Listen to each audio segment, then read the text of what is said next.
سورہ فاتحہ کے فضائل۔ مسلم شریف کی حدیث ہے، عن ابی ہریرہ رضی اللہ تعالی عنہ، حضرت ابو ہریرہ رضی اللہ تعالی عنہ سے روایت ہے، قال رسول اللہ صلی اللہ علیہ وسلم، رسول اللہ صلی اللہ علیہ وآلہ وسلم نے ارشاد فرمایا، من صلی صلاۃ لم یقرأ فیہا بأم القرآن فہی خداج فہی خداج فہی خداج، جو نماز پڑھے اور نماز میں ام القرآن یعنی سورہ فاتحہ کو نہ پڑھے تو اس کی نماز نامکمل ہے، ناقص ہے، ناقص ہے۔ ام القرآن، قرآن کی اصل، قرآن کا خلاصہ، یہ سورہ فاتحہ کا نام ہے۔ حضرت ابو ہریرہ نے جب یہ حدیث لوگوں کو سنائی تو لوگوں نے کہا، انا نکون وراء الامام، ہم تو کبھی کبھی امام کے پیچھے بھی ہوتے ہیں، یعنی جماعت سے جب نماز پڑھتے ہیں تو اس موقع پر تو رسول اللہ صلی اللہ علیہ وآلہ وسلم نے ہمیں قرآن پڑھنے سے منع کیا، اور خود قرآن پاک نے ہمیں یہ حکم دیا، وَإِذَا قُرِئَ الْقُرْآنُ فَاسْتَمِعُوا لَهُ وَأَنصِتُوا، سورہ آراف آیت نمبر 204۔ اور جب قرآن پڑھا جائے تو غور سے سنو اور خاموش رہو۔ تو امام جب قرات کرتا ہے تو اس وقت بھی خاموش رہنا ضروری ہے، اور جب قرات کی آواز نہ آئے تب بھی خاموشی کے ساتھ قیام کرنا مقتدی کے لیے ضروری ہے۔ اور رسول اللہ صلی اللہ علیہ وآلہ وسلم نے فرمایا، قراءۃ الامام لہ قراءۃ، کہ امام کا پڑھنا مقتدی کے لیے کافی ہے، اور آپ نے سختی سے منع فرمایا کہ امام کے پیچھے قرآن میں سے کچھ بھی نہ پڑھو۔ اور آپ کہتے ہیں کہ سورہ فاتحہ اگر نماز میں نہ پڑھی جائے تو نماز ناقص ہوتی ہے۔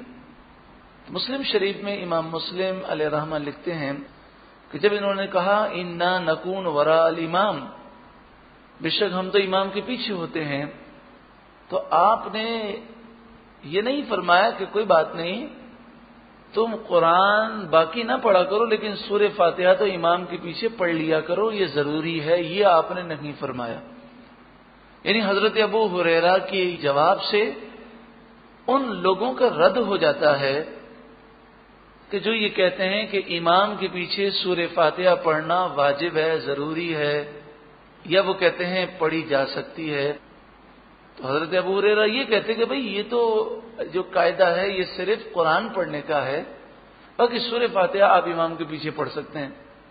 آپ نے کیا فرمایا؟ آپ نے فرمایا اقرا بہا فی نفسک، اس کا لفظی ترجمہ یہ ہوتا ہے کہ تو سورہ فاتحہ کو اپنے جی میں، دل میں پڑھا کر، اور پڑھنا جو ہوتا ہے وہ دل میں نہیں ہوتا، پڑھنا زبان سے ہوتا ہے۔ یعنی گویا کہ حضرت ابو ہریرہ کہتے ہیں زبان سے مت پڑھنا سورہ فاتحہ، دل میں سورہ فاتحہ کا تصور لانا۔ اگر امام کی آواز آ رہی ہو تو سورہ فاتحہ کی آواز آ رہی ہے تو اس کے معنی پر غور کر، اور اگر امام سری قرات کر رہا ہے جیسے ظہر کی، عصر کی نماز ہے، اور سورہ فاتحہ کی آواز نہیں آ رہی، تو حضرت ابو ہریرہ یہ نہیں کہہ رہے کہ زبان سے پڑھ، بلکہ فرماتے ہیں دل میں اس کا تصور کر اس کے معنی کا۔ یعنی اس سے سورہ فاتحہ کی اہمیت کا اندازہ آپ لگا سکتے ہیں۔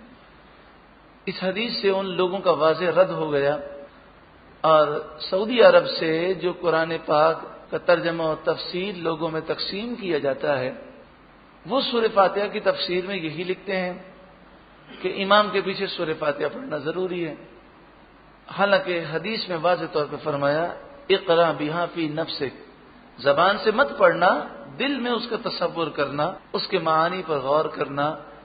یہ ہے سورہ فاتحہ کے فضائل، کہ اگر امام یا عام جو نمازی ہے، جو امام کے علاوہ ہے، وہ مقتدی نہیں ہے، تو دونوں کے لیے، امام کے لیے اور منفرد کے لیے سورہ فاتحہ پڑھنا ہر رکعت میں واجب ہے، اور فرض کی 2 رکعتوں میں واجب ہے. اور مقتدی سورہ فاتحہ زبان سے نہیں پڑھے گا، کیونکہ رسول اللہ نے فرمایا امام کا پڑھنا مقتدی کا پڑھنا ہے. لیکن مقتدی کو بھی سورہ فاتحہ کے معانی پر غور و فکر کرنا چاہیے. سورہ فاتحہ وہ پیاری سورت ہے کہ فقی ابو اللیث سمرقندی علیہ رحمہ ارشاد فرماتے ہیں کہ رسول اللہ صلی اللہ علیہ وآلہ وسلم نے فرمایا والذی نفسی بیدہ ما انزل فی التوراۃ والانجیل والقرآن مثلھا، اس ذات کی قسم جس کی قبضہ قدرت میں میری جان ہے، توریت انجیل اور قرآن میں سورہ فاتحہ جیسی کوئی صورت نہیں ہے، کوئی صورت نازل نہیں کی گئی. سورہ فاتحہ کے متعلق بڑی ہی پیاری حدیث مسند دارمی میں ہے. مسند دارمی میں امام دارمی علیہ رحمہ لکھتے ہیں اور امام بیہقی شعب الایمان میں لکھتے ہیں، اور فقی ابو اللیث سمرقندی علیہ رحمہ یہ وہ بزرگ ہیں کہ جن کا حوالہ امام غزالی بھی دیتے ہیں، جن کا حوالہ اور بھی کئی بڑے بڑے بزرگان دین جن کو مستند تصور کرتے ہیں. اب یہ الفاظ لکھتے ہیں بسند صحیح، یعنی یہ حدیث کی سند بالکل صحیح ہے. قال رسول اللہ صلی اللہ علیہ وسلم، رسول اللہ صلی اللہ علیہ وسلم نے ارشاد فرمایا فاتحۃ الکتاب شفاء من کل داء، فاتحۃ الکتاب یعنی سورہ فاتحہ ہر بیماری کی اس میں اللہ نے شفا کو پیدا فرمایا ہے. سورہ فاتحہ پڑھ کر دم کیا جائے اس میں بھی شفا ہے. سورہ فاتحہ پڑھ کر دعا مانگی جائے دعا قبول ہوتی ہے. سورہ فاتحہ اس نیت سے پڑھ کر دم کریں کہ اللہ ہمارے مردہ دلوں کو زندہ کر دے، تو یہ سورہ فاتحہ مردہ دلوں کو اور روحانی بیماریوں کو بھی دور کرنے والی سورت ہے. 7 مرتبہ سورہ فاتحہ کو پڑھا جائے اور 111 مرتبہ یا سلاموں کو پڑھا جائے اور اول آخر 11 مرتبہ درود پاک پڑھ کے اپنے اوپر یا کسی مریض کے اوپر یا پانی کے اوپر دم کر کے مریض کو پلا دیں، اللہ رب العالمین شفا عطا فرمائے گا. بخاری شریف میں یہ حدیث پاک موجود ہے کہ ایک صحابی رسول رضی اللہ تعالی عنہ نے ایک ایسے مریض پر سورہ فاتحہ پڑھ کر دم کی کہ زہر کی وجہ سے وہ مرنے کے قریب تھا، پورے جسم میں زہر جو ہے وہ پھیل چکا تھا. اور بخاری شریف میں الفاظ یہ ہیں کہ جیسے ہی انہوں نے دم کیا وہ ایسے اٹھ کر کھڑا ہو گیا گویا کہ اسے کوئی بیماری ہی نہیں ہے. جب رسول اللہ کی بارگاہ میں اس بات کا ذکر کیا گیا تو آپ نے فرمایا ہاں یہ بات درست ہے. یعنی گویا کہ آپ یہ ارشاد فرما رہے ہیں کہ اللہ تبارک و تعالی نے سورہ فاتحہ میں یہ تاثیر پیدا کی ہے کہ مریضوں کو اگر دم کیا جائے تو اللہ تعالی شفا عطا فرماتا ہے. آئیے ہم سورہ فاتحہ کا ترجمہ اور تفسیر کو سماعت کریں. سورہ فاتحہ مکی صورت ہے، لیکن یہ وہ صورت ہے کہ مکہ مکرمہ میں بھی نازل ہوئی اور پھر اس کے شرف کو ظاہر کرنے کے لیے اور اس کے مقام و مرتبے کو بتانے کے لیے مدینہ منورہ میں بھی اس سورہ مبارکہ کا دوبارہ نزول کیا گیا. اس سورہ مبارکہ کے جو نام ہیں وہ 20 سے زائد ہیں. سورہ شفا، سورہ فاتحہ، فاتحۃ الکتاب، ام القرآن، ام الکتاب، وافیہ، کافیہ اور کئی نام، اور یہ سارے نام حدیث طیبہ سے انہیں اخذ کیا گیا. قرآن مجید فرقان حمید کی ترتیب کے اعتبار سے پہلی صورت ہے اور نزول کے اعتبار سے اس کا نمبر محققین کے نزدیک 5 ہے. نزول کا مطلب یہ ہوتا ہے کہ سب سے پہلے دیکھیں آپ سورہ علق نازل ہوئی اقرا، اور اس کی 5 آیتیں سب سے پہلے نازل ہوئیں، لیکن وہ پہلے پارے میں نہیں بلکہ 30ویں پارے میں ہے. تو نزول کے اعتبار سے سورہ علق یہ پہلی صورت ہے، لیکن ترتیب کے اعتبار سے اس کا نمبر دوسرا ہے. تو اسی طرح سورہ فاتحہ جو ہے نزول کے اعتبار سے اس کا 5 نمبر ہے، یعنی 4 سورتوں کی ابتدا نازل ہو چکی، اس کے بعد سورہ فاتحہ نازل ہوئی. یہ جو لفظ ہم نے کہا 4 سورتوں کی ابتدا، اس کا مطلب یہ ہے کہ جیسے سورہ علق نازل ہوئی تو سورہ علق کی ابتدائی 5 آیتیں پہلے نازل ہوئیں اور باقی آیتیں وہ بعد میں نازل ہوئیں. تو نزول کے اعتبار سے جب ہم یہ کہیں گے کہ نزول کے اعتبار سے اس کا نمبر یہ ہے تو اس کے معنی یہ ہوں گے کہ اس سورہ مبارکہ کی پہلی آیت یا ابتدائی حصہ یا کوئی بھی آیت سب سے پہلے جب نازل ہوئی تو اس کا سورتوں میں کیا نمبر تھا.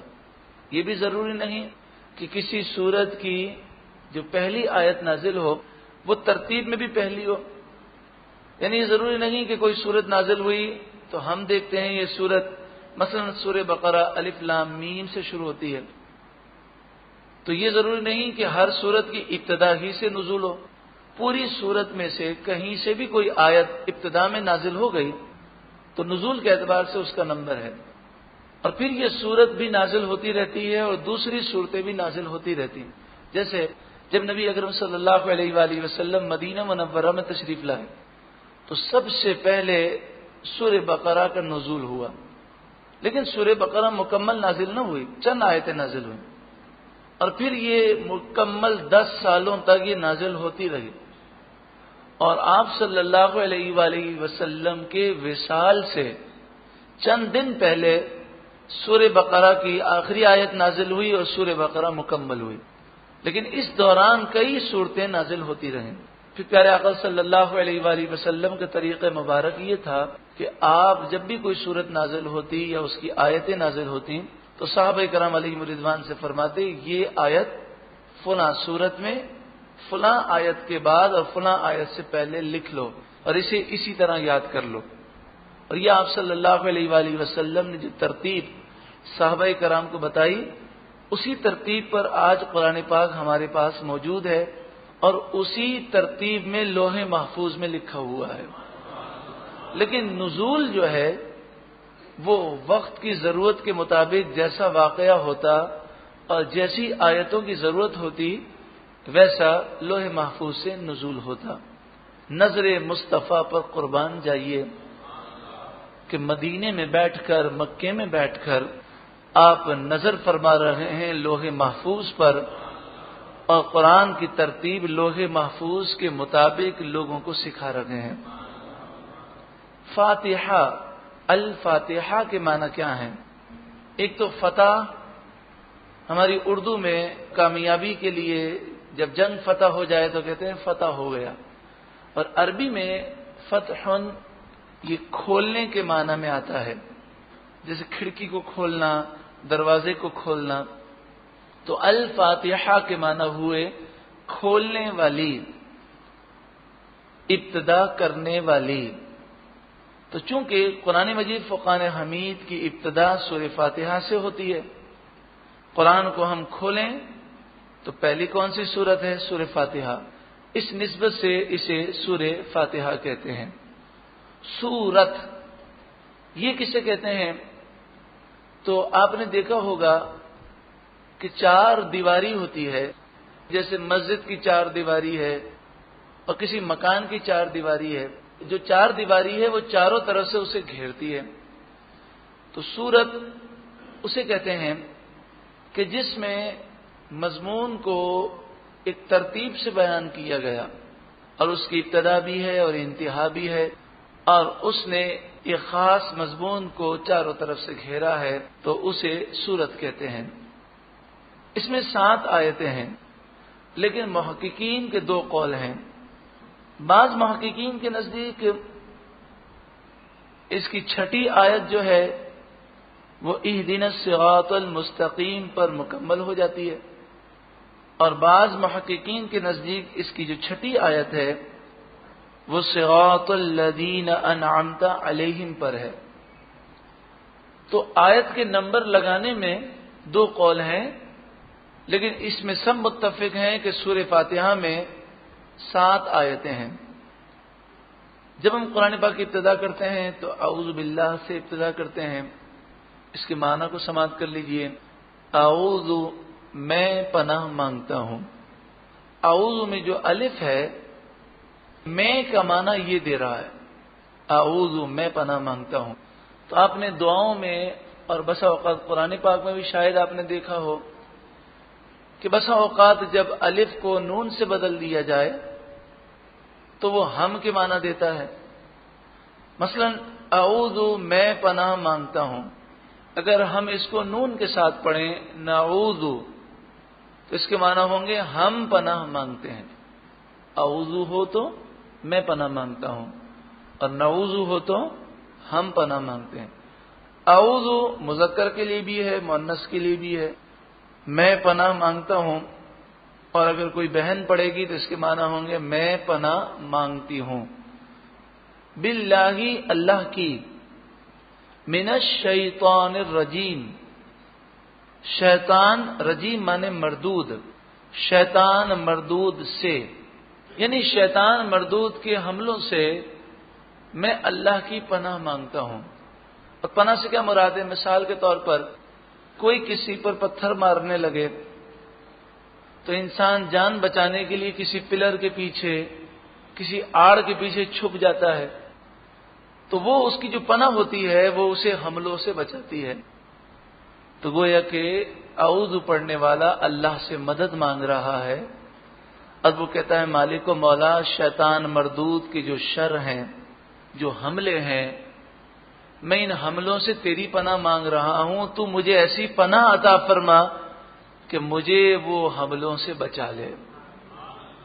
حضرت امام غزالی علیہ رحمہ نے لکھا کہ جو اعوذ باللہ من الشیطان الرجیم دل سے پڑھے تو اللہ تعالیٰ اس کی مدد فرماتا ہے اور اسے شیطان کے وار سے محفوظ فرماتا ہے. اور تفسیر کبیر میں امام فخر الدین رازی علیہ رحمہ نے لکھا کہ حدیث پاک میں ہے کہ جو 10 مرتبہ اعوذ باللہ پڑھ لے پورے دن میں تو اللہ تعالیٰ اسے شیطان کے حملوں سے محفوظ فرماتا ہے. سورہ فاتحہ سے پہلے یہ جب بھی قرآن پڑھیں تو اصل بات یہ ہے کہ جب بھی قرآن پڑھنے لگیں تو اعوذ باللہ من الشیطان الرجیم پڑھنا یہ مستحب ہے. تو اگر ہم قرآن پڑھتے پڑھتے گفتگو کرنے لگیں اور پھر دوبارہ قرآن پڑھیں تو پھر دوبارہ اعوذ باللہ پڑھیں، تاکہ شیطان جو ہے وہ قرآن کی تلاوت کرنے کے دوران ہم پر حملہ نہ کرے. بسم اللہ الرحمن الرحیم، اللہ کے نام سے شروع. اسم مانے نام، الرحمن الرحیم. آپ اگر غور کریں گے تو را ح میم رحم یہ دونوں میں ہے، الرحمن میں بھی ہے الرحیم میں بھی ہے، را ح میم. تو یہ رحم جو ہے اس کی معنی ہے مہربانی، رحمت. لیکن الرحمن میں چونکہ حروف زیادہ ہیں اور حروف کی زیادتی معنی کی زیادتی پر دلالت کرتا ہے، یعنی یہ بتاتا ہے کہ اس میں معنی میں زیادتی ہے. اس کو آسان الفاظ میں ہم یوں کہیں گے کہ الرحمن کے معنی ہے بہت ہی زیادہ مہربان، اور الرحیم کے معنی ہے بہت مہربان. رحمان اللہ کے علاوہ کسی اور کو کہنا یہ حرام ہے، یہ صرف اللہ ہی کی صفت ہے. الرحمن یعنی سب سے زیادہ مہربان. تو کسی کا نام عبد الرحمن ہو تو اسے رحمان کہنا یہ حرام ہے. رحمان صرف اللہ تعالی ہے. الرحمن بہت ہی زیادہ مہربان، سب سے زیادہ مہربان. الرحیم بہت مہربان. جس کام کی ابتدا میں بسم اللہ کو پڑھا جائے اس کام میں برکت ہو جاتی ہے، اور برکت کے معنی یہ ہے کہ وہ کام آسان ہو جاتا ہے. اس کام میں اللہ تعالیٰ آفات و بلیات سے اور نقصان سے محفوظ فرماتا ہے. چھوٹا کام ہو بڑا کام ہو، ہر جائز کام سے پہلے بسم اللہ پڑھنا یہ سنت مبارکہ ہے.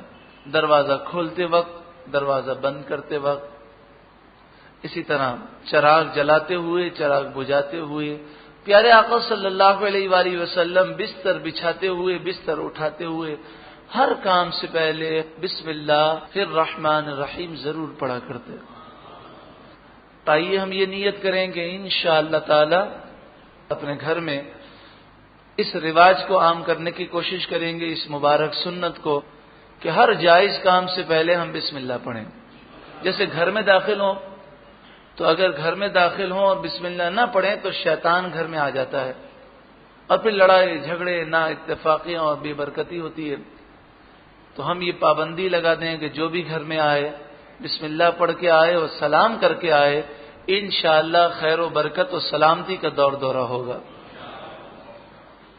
الحمد، ال کے یہاں معنی ہے تمام، حمد، حمد خوبی تعریفیں، للہ، لام زیر لی کے معنی ہے کے لیے، تمام خوبیاں اللہ کے لیے ہیں. رب العالمین، رب مانے پالنے والا، العالمین کے معنی تمام جہاں.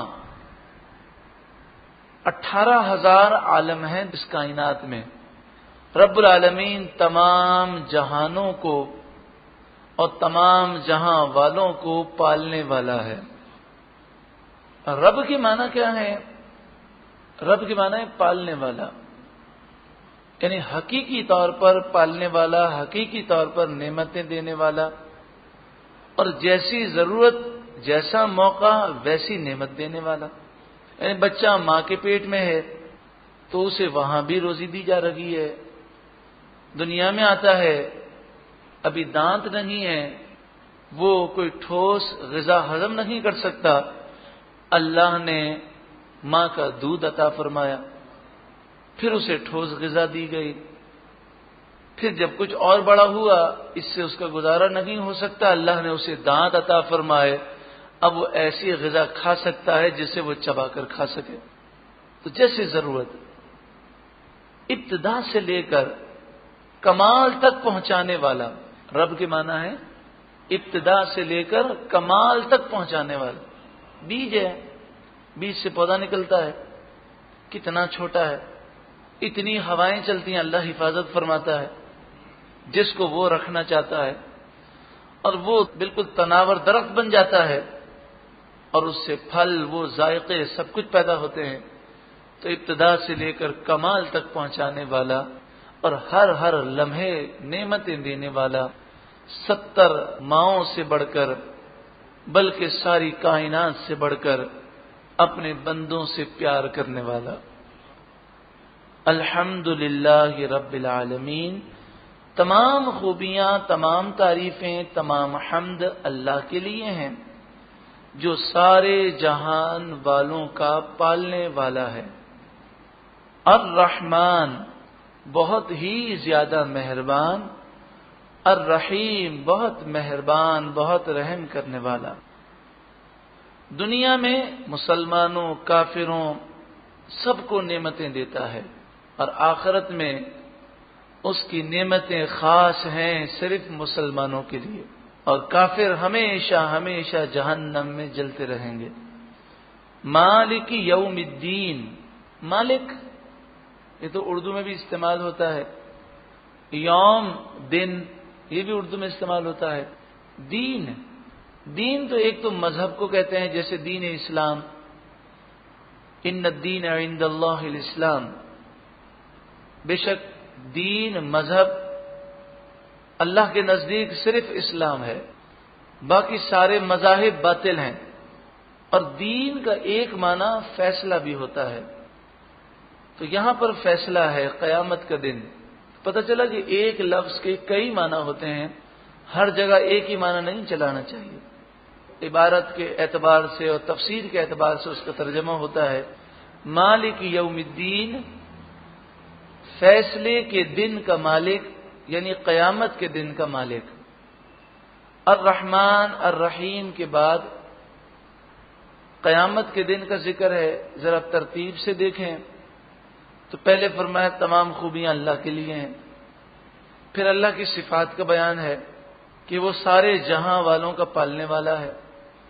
جس طرح پالنے کے لیے شفقت ضروری ہے، مہربانی ضروری ہے، جیسے ماں باپ اپنے بچوں کو پالتے ہیں اللہ کی عطا سے، تو اللہ نے ان کے دلوں میں ہمدردی پیدا کی، محبت پیدا کی۔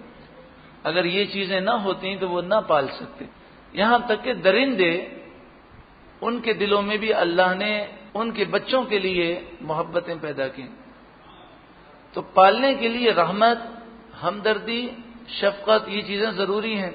تو فرمایا سارے جہاں والوں کا پالنے والا اللہ ہے، سب سے بڑھ کر مہربان ہے، سب سے بڑھ کر رحم کرنے والا ہے، رحمت دینے والا ہے۔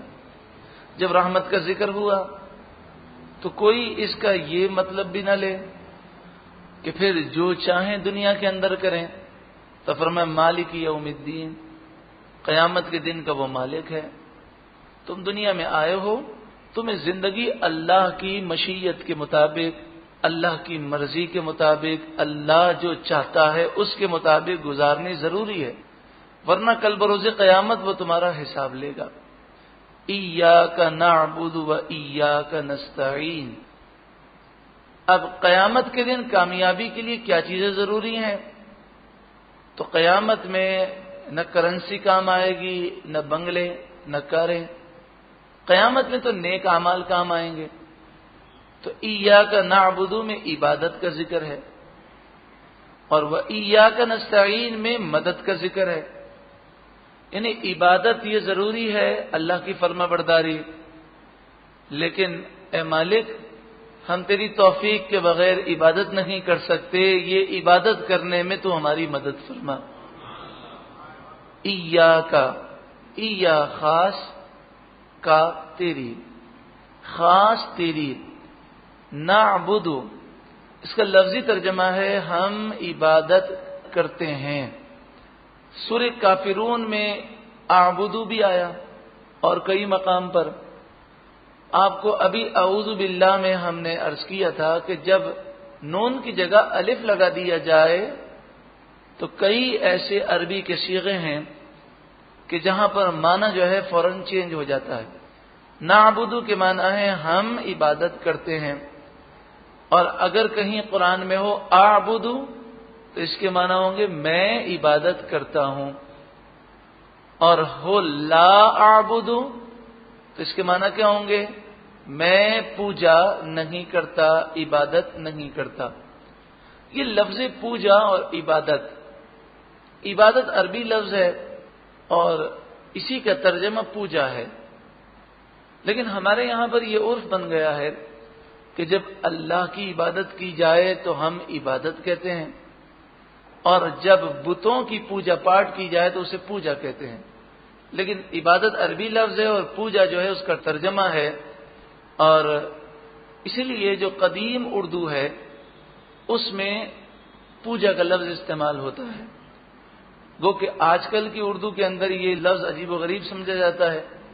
تو آپ دیکھیں سورہ کافرون میں اعلی حضرت امام اہل سنت نے آپ نے پوجا کا ترجمہ کیا، تو وہ چونکہ 100 سال 125 سال پرانا ترجمہ ہے، تو اس زمانے میں یہ رائج تھا کہ عبادت عربی لفظ ہے اور اس کا ترجمہ پوجا استعمال ہو۔ تو خیر یہ ایک آپ کو علمی باتیں عرض کی، اگر یاد رہیں گی تو فائدہ ملے گا، اور یاد نہ بھی رہیں تب بھی اس کی برکتیں آہستہ آہستہ ضرور ملیں گی انشاءاللہ تعالی۔ یہ باتیں اس لیے کی جا رہی ہیں کہ اس سے انسان کو سیکھنے کا شوق پیدا ہوتا ہے۔ نعبدو ہم عبادت کرتے ہیں، لیکن چونکہ یہ دعا ہو رہی ہے اور دعا میں جب ترجمہ ہو تو اسے دعائیہ انداز میں ترجمہ کرنا ضروری ہے۔ تو ایاک نعبدو ہم تیری ہی عبادت کریں، اے مالک تو قیامت کے دن کا مالک ہے، تو ہمیں توفیق عطا فرما کہ ہم تیری ہی عبادت کرتے رہیں اور ہمیں اس میں کامیابی مل جائے۔ وَإِيَّاكَ نَسْتَعِينُ اور ہم تجھ ہی سے مدد مانگیں۔ وَإِيَّاكَ اور خاص تیری، نستعین ہم مدد مانگتے ہیں۔ یہ لفظی ترجمہ ہے نستعین، عربی میں عون یہ مدد کو کہتے ہیں، اور جب عربی میں سین اور تا کا اضافہ کیا جائے تو مدد چاہنا ہوتا ہے۔ تو نستعین ہم مدد چاہتے ہیں، ہم مدد مانگتے ہیں۔ یہ معنی ہوئے اس کے. اور چونکہ یہ دعا مانگی جا رہی ہے تو وَإِيَّاكَ نَسْتَعِينُ، اے اللہ تو ہمیں توفیق عطا فرما کہ ہم تیری ہی عبادت کریں، اور اس عبادت کرنے پر اے مالک ہم تجھ ہی سے مدد مانگتے ہیں، تو ہم پر کرم کر دے کہ ہمیں توفیق دے کہ ہم تجھ ہی سے مدد مانگیں. یہاں پر یہ بات یاد رہے کہ قرآن مجید فرقان حمید میں کوئی لفظ بھی ضرورت سے زائد نہیں ہے. تو مفسرین بیان کرتے ہیں کہ ایاک ایک کافی ہے، ایاک نعبد و نستعین ہوتا تب بھی بات مکمل ہو جاتی، لیکن ایاک دو مرتبہ ریپیٹ کیوں کیا گیا؟ جب ایک سے بات مکمل ہو جاتی ہے تو قرآن ایک لفظ بھی زائد، ضرورت سے زائد بیان نہیں فرماتا، کیونکہ ضرورت سے زائد ایک جملہ بھی کہنا یہ فضول ہے، اور اللہ کا کلام فضول الفاظ سے پاک ہے. تو کہا کہ اس میں حکمت یہ ہے کہ عبادت اور مدد مانگنے کو الگ الگ کیا گیا. عبادت صرف اور صرف اللہ ہی کی ہو سکتی ہے، اللہ کے سوا کسی اور کی عبادت کرنا یہ شرک ہے، کفر ہے. ایسا شخص جہنمی ہے اگر اسی پر اس کا خاتمہ ہو جائے. لیکن جہاں تک مدد کا تعلق ہے تو مدد حقیقی طور پر کرنے والا صرف اور صرف اللہ تعالی ہے. اور باقی ہم دوسروں سے جو مدد مانگتے ہیں، جو تعاون مانگتے ہیں، تو اس میں کوئی حرج نہیں کہ یہ جو مدد مانگنا ہے اس عقیدے کے ساتھ ہے کہ اللہ ہی مددگار ہے، یہ تو ذریعہ اور وسیلہ ہے. خیر یہاں پر تو عبادت کے بعد مدد کا ذکر کیا گیا، لیکن یہ حکم عام ہے ہر معاملے میں، ہر وقت جب بھی ہم کسی سے مدد مانگتے ہیں تو اسے صرف ذریعہ سمجھتے ہیں، وسیلہ سمجھتے ہیں. حقیقی طور پر یہی عقیدہ مسلمانوں کا ہے کہ مدد صرف اللہ ہی نے کی ہے، اللہ نے اسے ذریعہ وسیلہ بنایا، اللہ نے اسے مقام و مرتبہ دیا. مثلا ڈاکٹر مدد کرے، ہمارا پڑوسی مدد کرے، کوئی سیلاب زدگان کی ہم مدد کریں، کوئی ڈوب رہا ہو اس کی مدد کرے، یا حضرت عمر رضی اللہ تعالیٰ عنہ کے دور میں جب قحط پڑا تو حضرت بلال جو اذان دیتے تھے ان کے علاوہ دوسرے صحابی ہیں حضرت بلال، وہ قبر انور پر رسول اللہ کے دربار میں حاضر ہوئے اور حضور صلی اللہ علیہ وآلہ وسلم سے مدد مانگی اور عرض کی یا رسول اللہ صلی اللہ علیہ وآلہ وسلم بارشیں نہیں ہو رہی، قحط سالی ہے.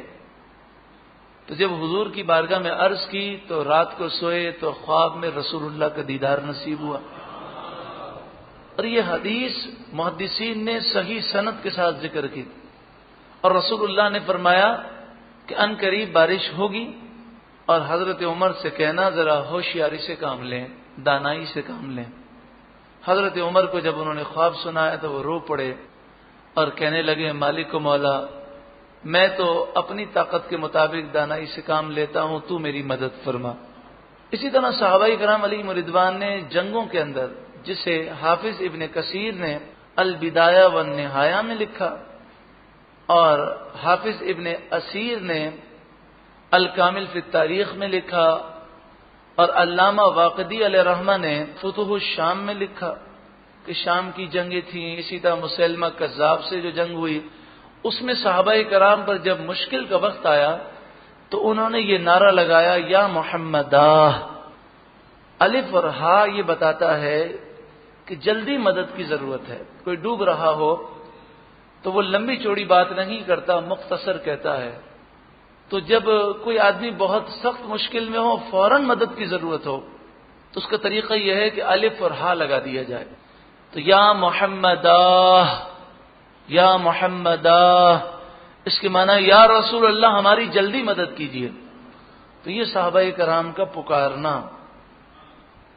صرف اسی لیے تھا کہ حقیقی طور پر تو مددگار صرف اور صرف اللہ ہے، اور اللہ مدد فرماتا ہے تو کسی کو ذریعہ اور وسیلہ بنا دیتا ہے، اور سارے ذریعوں اور وسیلوں میں سب سے افضل اور سب سے بڑا وسیلہ جو ہے وہ رسول اللہ کی ذات ہے. اہدنا الصراط المستقیم، ایدی اے اللہ تو چلا، ہدایت دے۔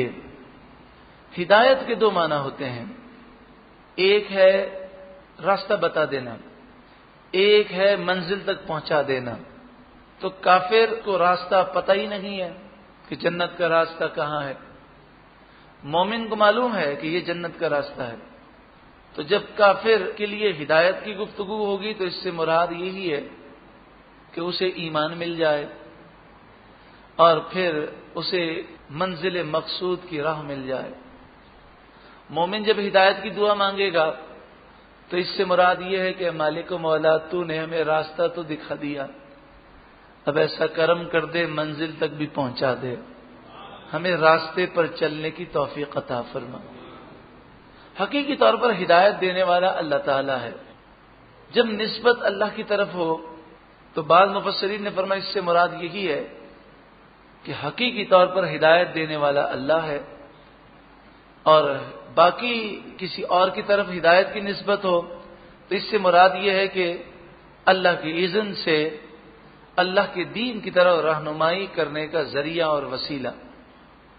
اہدی تو چلا، تو ہدایت دے، یعنی تو ہمیں چلنے کی توفیق عطا فرما، نہ ہمیں الصراط المستقیم، سیدھا راستہ، صراط طریق، سبیل، ان تینوں کے معنی ہے راستہ، طریق، سبیل، صراط۔ لیکن یہاں پر لفظ صراط آیا اس لیے کہ صراط جو ہے وہ بہت بڑے راستے کو کہتے ہیں، بڑے مضبوط پکے، یوں سمجھیے کہ آپ نے دیکھا ہوگا گلی میں بھی روڈ ہے، پھر ایک روڈ جو ہے وہ مین روڈ کہلاتا ہے، پھر ایک شارع کہلاتی ہے، پھر ایک سپر ہائی وے کہلاتا ہے۔ تو صراط جو ہے وہ بہت بڑے راستے کو کہتے ہیں جس پر ایک ساتھ ہزاروں لوگ جو ہے سفر کر سکیں۔ دوسری بات یہ ہے کہ صراط کا لفظ یہاں پر اس لیے آیا تاکہ پل صراط سے نسبت ہو جائے، پل صراط، کہ جو اس صراط مستقیم پر چلے گا اللہ اس کے لیے پل صراط پر چلنا آسان کر دے گا۔ یہ جو فرمایا نا بال سے باریک ہے تلوار سے زیادہ تیز ہے، تو شریعت کی راہ جو ہے وہ بھی بال سے باریک ہے تلوار سے زیادہ تیز ہے۔ مشکلات ہیں، پریشانیاں ہیں، نفس و شیطان کا حملہ ہے، لوگوں کی باتیں ہیں، لیکن جو چلے گا تو اللہ تعالیٰ پل صراط یعنی جو تلوار سے بھی زیادہ تیز ہے، بال سے بھی زیادہ باریک ہے، وہ اس کے لیے ایسی آسان کر دے گا کہ فرمایا وہ ایسا گزرے گا کہ بجلی سے بھی زیادہ تیزی سے گزر جائے گا۔ مستقیم کے معنی سیدھا، جس میں ٹیڑھا پن نہ ہو، یعنی سیدھا روڈ ہے، یہ سیدھا راستہ ہے جو سیدھا جنت میں لے جاتا ہے۔ اہدنا الصراط المستقیم، اے اللہ تو چلا ہمیں سیدھے راستے پر۔ مسئلہ یہ ہے کہ جب ہم کہیں سفر کر رہے ہوں اور وہاں پر 2 روڈ ہوں یا 3 روڈ ہوں، اب ہمیں سمجھ میں نہ آئے کہ کون سا راستہ سیدھا ہمیں منزل تک پہنچائے گا، تو ہم لگے ہوئے بورڈ دیکھتے ہیں کہ ہمیں اگر فلاں جگہ جانا ہے تو یہ راستہ فلاں جگہ جا رہا ہے، لیکن بورڈ نہ ہو تو پھر ہم لوگوں سے پوچھتے ہیں، اور اگر 3 راستے ہوں اس میں سے ایک راستہ سیدھا منزل تک پہنچاتا ہو لیکن تینوں پر غلط بورڈ لگے ہوئے ہوں، اور تینوں میں سے 2 پر غلط بورڈ لگے ہوں، ایک پر صحیح لگا ہو، اور 3 میں سے ایک پر صحیح لوگ کھڑے ہوں اور 2 پر غلط لوگ ہوں، وہ جو 2 پر غلط لوگ کھڑے ہوں اور غلط بورڈ لگا ہو وہ کہیں یہ راستہ منزل تک پہنچائے گا، اور ہمیں پتہ نہ ہو کہ غلط کون ہے صحیح کون ہے، تو پھر اس صورت میں آپ بتائیے کہ اتنی مشکل ہو جائے۔ لیکن یہاں تو ایک بورڈ نہیں ہے، 73 راستے ہیں اور ہر راستے پر بورڈ لگا ہے صراط مستقیم کا۔ ہر کوئی یہ کہہ رہا ہے کہ جناب ہم قرآن و حدیث کی بات کر رہے ہیں، سچا دین ہمارا ہے۔ رسول اللہ صلی اللہ علیہ وسلم نے فرمایا بنی اسرائیل میں 72 فرقے ہوئے اور میری امت میں 73 فرقے ہوں گے، کلہم فی النار، سارے کے سارے جہنمی ہیں الا ملۃ واحدہ، ایک ہی فرقہ صرف جنت میں جائے گا۔ بعض لوگوں کا یہ کہنا ہے کہ جناب سبھی صحیح ہیں، تو یہ بات رسول اللہ کی حدیث کے خلاف ہے کہ رسول اللہ تو فرماتے ہیں 73 فرقے ہوں گے کلہم فی النار الا ملۃ واحدہ، 73 میں سے 72 جہنمی ہیں، ایک ہی جنتی فرقہ ہے۔ تو وہ جنتی کون سا ہے، اس کی کیسے شناخت ہو؟ تو اس کے لیے پریشان ہونے کی کوئی ضرورت ہی نہیں، بہت آسان ہے۔ کتنا آسان ہے کہ قرآن نے یہ نہ کہا قرآن و حدیث کا راستہ، سیدھا راستہ تو ہے تو قرآن و حدیث کا راستہ، لیکن صحیح قرآن و حدیث کون بیان کر رہا ہے کیسے پتہ چلے؟ تو تعین کر دیا کہ تم نہ تو بورڈ کو دیکھنا، نہ آواز مارنے والے کو دیکھنا، بلکہ اس راہ پر چلنے والے کو دیکھ لینا۔ جہاں پر زوردار ٹریفک جا رہی ہو، جہاں پر بڑے بڑے ٹرک، بڑی بڑی بسیں جا رہی ہوں، اور جہاں کا حال یہ ہو کہ گدا گاڑی بھی نہ جا رہی ہو، تو بندہ اس ویران راستے پر چلنے میں ڈر محسوس کرتا ہے۔ تو جس راستے پر انبیاء کو دیکھو، صحابہ کو دیکھو، اہل بیت اطہار کو دیکھو، اولیاء کاملین کو دیکھو، اسی راستے پر چلو کہ یہ جنتی راستہ ہے۔ صراط الذین، راستہ ان لوگوں کا انعمت علیہم، انعمت انعام کیا تو نے، احسان کیا، علیہم جن پر، اے مالک تو ہمیں سیدھے راستے پر چلا، ان لوگوں کے راستے پر چلا جن پر تو نے کرم کیا، یعنی انبیاء، صحابہ، صدیقین، شہداء، صالحین، اہل بیت اطہار، اولیاء کاملین کے نقش قدم پر چلنے کی ہمیں توفیق عطا فرما۔ میں ایک دو مثالیں دیتا ہوں، اس کی مزید تفصیل کے لیے انشاءاللہ تعالی درس قرآن میں بہت ساری باتیں آئیں گی۔ انشاءاللہ ہم آپ کو احادیث طیبہ سے اور صحابہ کرام کے عمل سے ثابت کر کے بتائیں گے کہ صراط مستقیم پر چلنے والے صرف اہل سنت و جماعت ہیں۔ ایک دو مثالیں۔ اب بتائیے، کسی چیز سے برکت حاصل کرنا اور اس چیز پر ہاتھ پھیرنا، اسے چومنا، اس سے پیار کرنا، اس کی تعظیم کرنا، یہ بتائیے یہ خاصہ کس کا ہے؟ اہل سنت والجماعت کا ہے کہ نہیں؟ اور آپ صحابہ کرام کا عمل دیکھیں تو رسول اللہ سے نسبت رکھنے والی ہر چیز کو وہ چومتے تھے، آنکھوں سے لگاتے تھے، اس کے وسیلے سے دعائیں مانگتے تھے، بلکہ حضرت خالد بن ولید رضی اللہ تعالیٰ عنہ تو منہ مبارک کو ٹوپی میں رکھتے ہیں۔ فتح دینے والا کون ہے؟ اللہ۔ لیکن آپ کہتے ہیں کہ اللہ نے مجھے جب بھی فتح دی اس بال مبارک کی وجہ سے دی۔ تو یہی عقیدہ اہل سنت والجماعت کا ہے۔ آپ کو پوری دنیا میں اہل سنت والجماعت کے علاوہ کوئی بھی خالد بن ولید رضی اللہ تعالیٰ عنہ کے اس عقیدے پر آپ کو نہیں ملے گا۔ حضرت اسماء رضی اللہ تعالیٰ عنہ حضور کا جبہ مبارک نکالتی اور اسے بھگوتی، بخاری شریف میں حدیث ہے، اور اس کا پانی مریضوں کو پلاتی تو شفا مل جاتی۔ شفا کے لیے ایسا کرتے ہیں۔